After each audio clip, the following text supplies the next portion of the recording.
It starts with the bark of the paper mulberry tree. Hawaiians call it wake. With a shift grant from the Native Arts and Culture Foundation, Maile Andrade is partnering with a nature preserve to grow it for kapa making. Holu'aina is in the island. So I live in Kauai, which is an outer island. And so my practice here with the grant, we're doing the same thing that Holu'aina is going to be doing, but the one in Kauai is going to be smaller and more private. The one in Holu'aina will be open to the public because Honolulu is its base, and access to more people.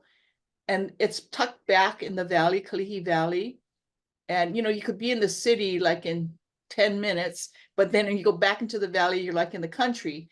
And Holu'aina is run by Puni Jackson, who was one of my students at the university, who is now has an MFA in painting and drawing, but now runs this beautiful community center. I found the challenging part of practicing our culture is resources. And lots of people wanted to learn the skill, but before you can even get the skill, you need to have stuff to work from. And most of the things that we use in our culture to do practice our skill isn't something you just go to a store and buy. So you have to grow it, you have to harvest it. And I'm trying to discourage my students from just going into the forest and just taking. If you're a beginner, that's not probably the best practice. I think you should practice first and become more proficient in what you're doing before you can go to the forest. Hopefully, we want to be able to create a group on all the islands that we can just practice. And I'm not practicing kapa in a sense where I want to bring it back as an art form. We really want to practice and make pieces for ceremony.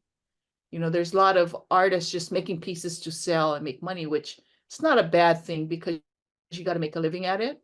But for me, I feel that it's not a priority to do that.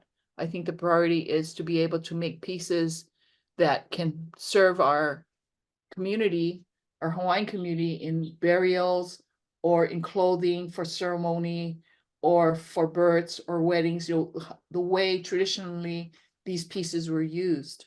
The extension of the traditional is a tricky word, or customary practices of kapa, today, how do we take it into the future?